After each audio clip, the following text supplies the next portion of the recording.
गणपति बप्पा मोरया। आज हम आपके लिए लेकर आए हैं बुधवार व्रत कथा। कथा को सुनने से पहले हमारे चैनल को लाइक शेयर सब्सक्राइब करना ना भूलें। तो चलिए जानते हैं बुधवार व्रत की कथा। समतापुर नगर में मधुसूदन नाम का एक व्यक्ति रहा करता था। वह बहुत धनवान था। मधुसूदन का विवाह बलरामपुर नगर की सुंदर लड़की संगीता से हुआ था।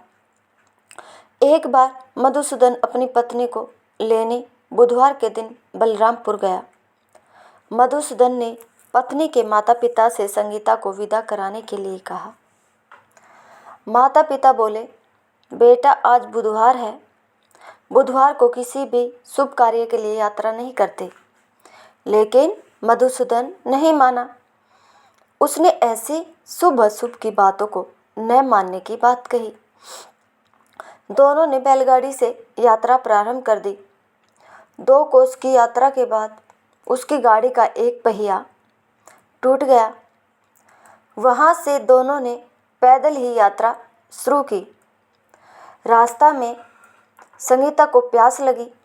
मधुसूदन उसे एक पेड़ के नीचे बैठाकर जल लेने के लिए चला गया।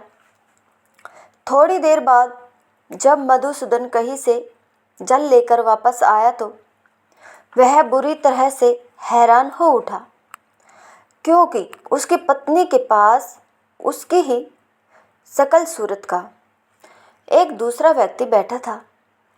संगीता भी मधुसूदन को देखकर हैरान रह गई। वह दोनों में कोई अंतर नहीं कर पाई। मधुसूदन ने उस व्यक्ति से पूछा, तुम कौन हो और मेरी पत्नी के पास क्यों बैठे हो? मधुसूदन की बात सुनकर उस व्यक्ति ने कहा, अरे भाई, यह मेरी पत्नी संगीता है। मैं अपनी पत्नी को ससुराल से विदा कराकर लाया हूँ। लेकिन तुम कौन हो जो मुझसे ऐसा प्रश्न कर रहे हो? मधुसूदन ने कहा, तुम जरूर कोई चोर या ठग हो। यह मेरी पत्नी संगीता है। मैं इसे पेड़ के नीचे बैठाकर जल लेने गया था। इस पर उस व्यक्ति ने कहा, अरे भाई, झूठ तो तुम बोल रहे हो। संगीता को प्यास लगने पर जल लेने तो मैं गया था। मैंने तो जल लाकर अपनी पत्नी को पिला भी दिया। अब तुम चुपचाप यहाँ से चलते बनो, नहीं तो किसी सिपाही को बुलाकर तुम्हें पकड़वा दूंगा। दोनों एक दूसरे से लड़ने लगे। उन्हें लड़ते देख बहुत से लोग वहाँ एकत्रित हो गए। नगर के कुछ सिपाही भी वहां आ गए। सिपाही उन दोनों को पकड़कर राजा के पास ले गए। सारी कहानी सुनकर राजा भी कोई निर्णय नहीं कर पाया। संगीता भी उन दोनों में से अपने वास्तविक पति को नहीं पहचान पा रही थी। राजा ने दोनों को कारागार में डाल देने के लिए कहा।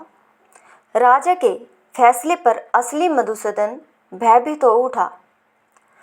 तभी आकाशवाणी हुई, मधुसूदन, तूने संगीता के माता पिता की बात नहीं मानी और बुधवार के दिन अपनी ससुराल से प्रस्थान किया। यह सब भगवान बुद्धदेव के प्रकोप से हो रहा है। मधुसूदन ने भगवान बुद्धदेव से प्रार्थना की कि हे भगवान बुद्धदेव, मुझे क्षमा कर दीजिए। मुझसे बहुत बड़ी गलती हुई है। भविष्य में अब कभी बुधवार के दिन यात्रा नहीं करूँगा और सदैव बुधवार को आपका व्रत किया करूँगा। मधुसूदन के प्रार्थना करने से भगवान बुद्धदेव ने उसे क्षमा कर दिया। तभी दूसरा व्यक्ति राजा के सामने से गायब हो गया। राजा और दूसरे लोग इस चमत्कार को देख हैरान हो गए। भगवान बुद्धदेव की इस अनुकंपा से राजा ने मधुसूदन और उसकी पत्नी को सम्मानपूर्वक विदा किया।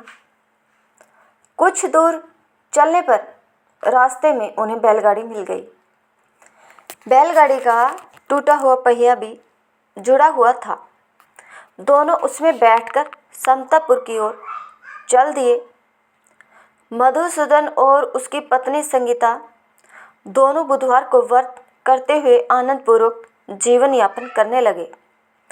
इस तरह भगवान बुद्धदेव की कृपा से उनके यहाँ खुशियाँ बरसने लगी। इस तरह जो स्त्री पुरुष विधिवत बुधवार का व्रत करके व्रत कथा सुनते हैं, भगवान बुद्धदेव उनके सभी कष्ट दूर कर देते हैं। गणपति बप्पा मोरया, मंगल मूर्ति मोरया। अगर आपको हमारी यह कथा पसंद आई हो तो हमारे चैनल को लाइक शेयर सब्सक्राइब जरूर करें। धन्यवाद सभी का हमारी कहानी सुनने के लिए।